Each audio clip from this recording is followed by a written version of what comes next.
Malapit nang mapanood ang SB19 member na si Justin De Dios sa Encantadia Chronicles Sangre bilang si Eshnad, ang punong bantay sa pintuan ng Devas.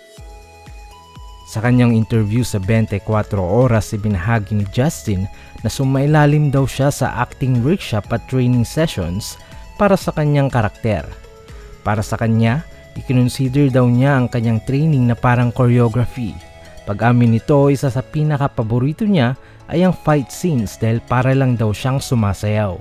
Si Eshnad ang magbibigay ng pagsubok sa mga sangreng sina Terra, Dea, Adamus at Flamara na ginagampanan ni Bianca Umali, Angel Guardian, Calvin Miranda at Faith Silva bago sila makapasok sa Devas.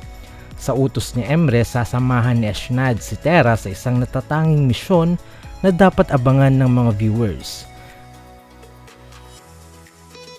Dagdag pa ni Justin, expected na raw nito na excited na siyang mapanood ng mga 18, pero hindi niya inaasahan na maging ang mga Encantadix ay naabangan din ng kanyang acting debut.